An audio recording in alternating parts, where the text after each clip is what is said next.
Bonjour, aujourd'hui on va parler de digitalique, donc c'est un sujet de cardiologie et même de pharmacologie.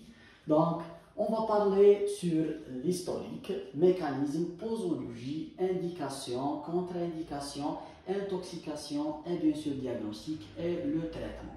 Donc on commence par l'historique. Donc en 1775, il y a une femme âgée qui est appelée, elle est appelée Mother Hutton, donc elle est reconnue à l'époque comme étant, elle utilise les plantes, donc elle fait ce qu'on appelle la phytothérapie, et donc elle traite les gens qui ont des œdèmes au niveau des membres inférieurs, parce qu'à l'époque, donc on ne sait pas c'est quoi une insuffisance cardiaque, on dit que le patient a des œdèmes au niveau des membres inférieurs. Donc cette femme, elle utilise une vingtaine de plantes, et ces plantes-là, une des plantes, elle est efficace contre ces œdèmes de membres inférieurs. Donc, jusqu'à l'arrivée du médecin William Withering, les deux sont de l'Angleterre, donc le docteur William Withering, donc il veut savoir le secret de cette femme qui utilise des plantes pour des œdèmes inférieurs, des membres inférieurs, et là, il a donné un bon prix pour cette femme-là, et elle lui donne le secret de traitement de ces œdèmes de membres inférieurs. Donc, elle a dit qu'elle utilise une vingtaine de plantes, mais il y a une seule plante qui est efficace contre ces œdèmes de membres inférieurs, et cette plante, c'était les digitalis pourpres, qui ont une couleur violet, Donc, cette grande digitale, ou cette plante-là, c'est elle qui est responsable de donner les glycosides cardiaques. Et donc, ces glycosides cardiaques, on sait qu'on a la digoxine, la digitoxine et l'obaïne. Donc, à notre époque, on n'utilise plus la digitoxine et l'obaïne, donc on utilise seulement la digoxine. D'abord, c'est quoi la différence entre ces trois-là? Donc, il faut savoir que ces glycosides cardiaques sont formés par une partie glucidique. C'est elle qui va donner le nom glycoside. Donc, on a une fraction glucidique qui est attachée à une partie appelée aglycone, pour dire que ce n'est pas la partie glucidique, ou appelée encore génine. Cette partie aglycone, c'est elle qui est responsable du principe actif, ou le principe actif de ce médicament. Alors, à chaque fois qu'on change la fraction glucidique, on change de nom, soit digoxine, soit digitoxine, soit obaïne. Et à chaque fois qu'on change la fraction glucidique, on change de ce qu'on appelle la pharmacocinétique. Par exemple, la T1,5, elle s'allonge. Par exemple, un des traitements il va être éliminé par le rein, l'autre par le foie et rein, etc. Bon, on arrive au mécanisme de digitalique. Donc ça, c'est une cellule myocardique. Donc en vert, c'est la pompe Na+, K+, ATPase qui fait sortir le sodium et faire entrer le potassium. Elle travaille par pivotement, donc elle fixe le potassium, elle fixe le sodium et elle pivote. Donc cette pompe Na+, K+, ATPase, c'est la cible des digitaliques. Donc les digitaliques, ils vont faire une compétition avec le potassium. Et donc les digitaliques, ils vont se fixer à la place de potassium. Et donc cette pompe Na+, K+, ATPase, elle va être figée. Elle ne fait plus de pivotement. Et là, le sodium, il va rester à l'intérieur de la cellule. Donc, d'une autre part, on a un échangeur qui fait quoi? Qui fait faire sortir le calcium et faire entrer le sodium. Donc le sodium, il va entrer. En plus d'une part, d'une autre part, la pompe Na+, K+, ATPase, elle est bloquée. Donc, on va voir une accumulation de sodium à l'intérieur de la cellule. Cette accumulation de sodium à l'intérieur de la cellule, elle va bloquer ce échangeur-là. Et donc, quand celui-là, il est bloqué, le calcium, il s'accumule à l'intérieur de la cellule. Parce qu'il est en train d'entrer encore à partir d'un canal qui permet l'entrée de calcium. Donc le calcium, il va entrer, mais il ne va pas sortir, parce que ce échangeur, il est bloqué. Enfin, on va voir une accumulation de calcium et une accumulation de sodium. L'accumulation de calcium, donc on sait que le calcium, il va aller au niveau de réticulum sarcoplasmique.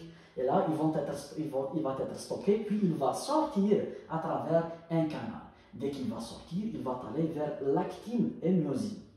On sait que entre actine et myosine, il y a la tropomyosine. C'est elle qui va faire comme si un obstacle entre actine et myosine. Ils ne vont pas avoir le contact entre eux. Donc le calcium, quand il va venir, il va attirer la tropomyosine, il va laisser le contact entre actine et myosine, et là, on va voir la contraction, et c'est ça qui va augmenter la contractilité du cœur. Donc, d'une part. D'une autre part, les digitaliques, ils ont un autre effet, c'est qu'ils vont stimuler le nerf vague. Et quand on va stimuler le nerf vague, on sait qu'on va voir une diminution de la fréquence cardiaque. Donc ça, c'est d'une part. D'une autre part, ils vont inhiber ce qu'on appelle le réflexe de Bainbridge. C'est quoi le réflexe de Bainbridge? C'est que là, quand le sang il va s'accumuler au niveau des oreillettes, on va voir un déclenchement de réflexe de Bainbridge qui va accentuer la fréquence cardiaque. Mais quand on va prendre des digitaliques, on augmente la contractilité du cœur, donc on va vider ses oreillettes, et là on va inhiber ce réflexe de Bainbridge. D'une autre part, là, quand le vague il est stimulé, il va inhiber la conduction à l'étage ventriculaire. Donc il va inhiber le nœud auriculo-ventriculaire, il va inhiber le système de conduction de l'activité électrique à l'étage ventriculaire. Mais à l'inverse, à l'étage auriculaire, la conduction elle va être accélérée parce que le système de conduction électrique au niveau de l'étage auriculaire, dans son fonctionnement, il est inversé par rapport au système de transmission de l'activité électrique au niveau ventriculaire. Donc, en bref, on va voir une accélération ou une augmentation de la conduction à l'étage auriculaire et une diminution de la conduction à l'étage ventriculaire. En plus de ça. Donc, quand on va augmenter la contractilité du cœur, on va augmenter le débit cardiaque. Quand on augmente le débit cardiaque, on va assurer la perfusion du système nerveux central. Quand on assure la perfusion du système nerveux central, on va diminuer la décharge et les décharges et le tonus du système sympathique parce que toujours, quand on parle de digitalique, on parle d'un patient qui a une insuffisance cardiaque et qui a un système sympathique qui est en overtone. Et là, on va inhiber ce système sympathique. En plus de ça, au niveau de rein, quand on va assurer une bonne perfusion rénale, on va inhiber le système rénine, angiotensine, aldostérone, et cela qui va normaliser la pression artérielle. D'une autre part, il ne faut pas oublier que les digitaliques, ils favorisent la genèse des foyers ectopiques qui sont représentés en noir. Pourquoi? Parce qu'à l'intérieur de la cellule, on va voir une accumulation de sodium. D'une part, d'une autre part, on a une accumulation de calcium. Et ces charges-là, ils vont augmenter l'excitabilité des cellules, et cela qui va favoriser des foyers ectopiques. Ces foyers ectopiques, ils vont donner une activité électrique qui est inversée par rapport à l'activité électrique de pacemaker, de nœud cellulaire. C'est pour cela, au niveau de ECG, si le patient il prend des digitaliques, on peut avoir donc des déflexions qui sont négatives à cause de cette activité électrique qui va s'éloigner des électrons. Donc, en plus de ça, au niveau de l'ECG, qu'est-ce qu'on peut avoir? On peut avoir un allongement de PR. Pourquoi? Parce que comme j'ai expliqué, j'ai dit que la conduction au niveau du nœud auriculo-ventriculaire, elle est diminuée. Donc, on sait que l'onde de P, c'est pour la dépolarisation des oreillettes, QRS, c'est pour la dépolarisation des ventricules. Entre les deux, c'est le temps de conduction. Il va être allongé parce qu'on va diminuer la conduction au niveau du nœud auriculo-ventriculaire. En plus de ça, on va voir une onde R qui a une amplitude qui est un peu élevée parce qu'on a augmenté la contractilité du cœur. D'une autre part, on va voir une inversion de l'onde T. Pourquoi on va voir une inversion de l'onde T? Parce que si on va voir au niveau de cette cellule, donc à l'état physiologique, on sait que le sodium, normalement, il est à l'extérieur de la cellule, alors que le potassium, c'est lui qui est accumulé à l'intérieur de la cellule. Donc, mais quand on va utiliser le digitalique, on va voir une inversion. On va voir que le sodium, c'est lui qui est accumulé à l'intérieur de la cellule, et le potassium, c'est lui qui est accumulé à l'extérieur de la cellule. Et cette inversion, c'est elle qui va donner une inversion du long de T. En plus de ça, on va voir une dépression du segment ST ou ce qu'on appelle la cupule digitalique. C'est un signe d'imprégnation et non pas d'intoxication. Donc on va voir une sorte de dépression du segment ST. Pourquoi? Parce que à chaque fois que le cœur il va utiliser beaucoup d'oxygène et la contractilité est élevée, on va voir une sorte d'une dépression de segment ST. Bon. En arrivant à la posologie. Donc, on va utiliser les digitaliques à une posologie d'un comprimé par jour de la dose de 0,5 mg.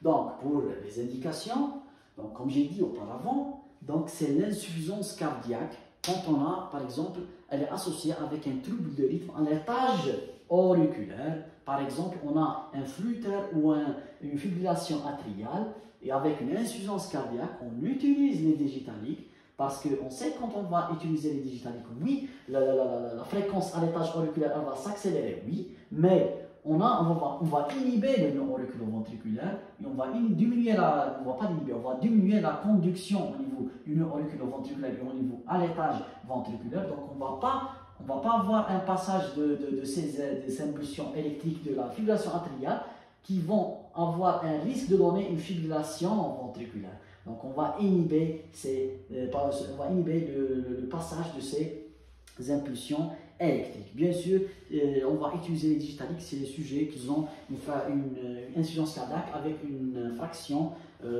fraction d'éjection qui est altérée.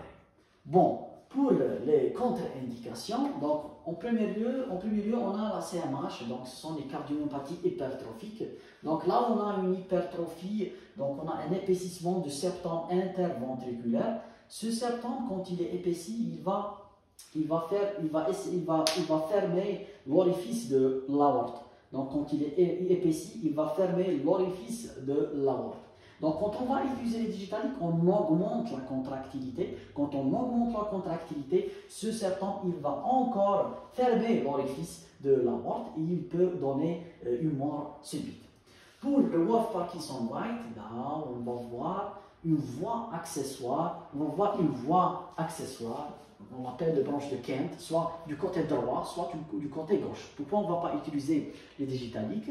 Parce qu'on sait que les digitaliques, oui, ils vont diminuer la conduction à l'étage ventriculaire, mais ils vont stimuler le passage des activités électriques par le faisceau de Kent, qui peut être soit du côté droit, soit du côté gauche. Et si on a une fibrillation atriale ici, les impulsions vont passer par la voie accessoire, ils vont provoquer une fibrillation ventriculaire et on peut avoir la mort de patient.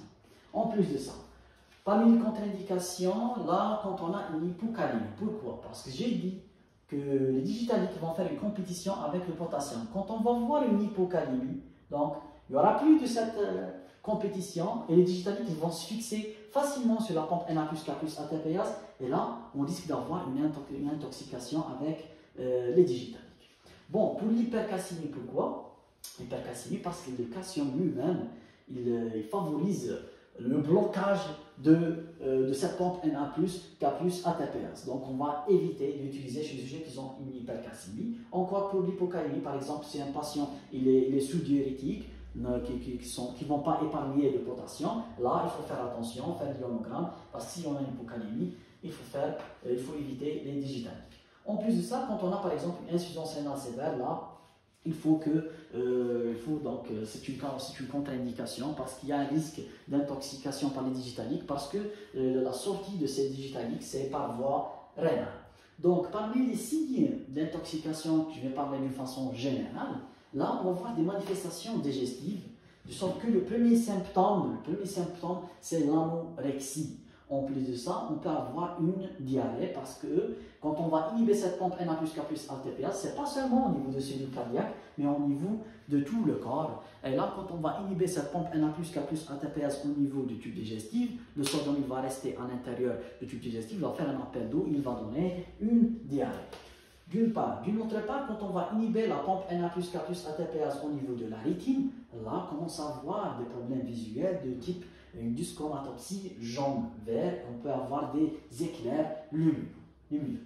Au niveau du système nerveux central, on peut avoir de céphalée, de vertige, mais on peut avoir encore des convulsions parce que quand on inhibe cette pompe Na plus K plus ATPase, le sodium s'accumule à l'intérieur des cellules, il augmente l'excitabilité des neurones et là, il va donner des convulsions. Donc, au niveau cardiaque, donc c'est logique qu'on va voir une bradycardie comme j'ai expliqué auparavant. On peut avoir des BAV.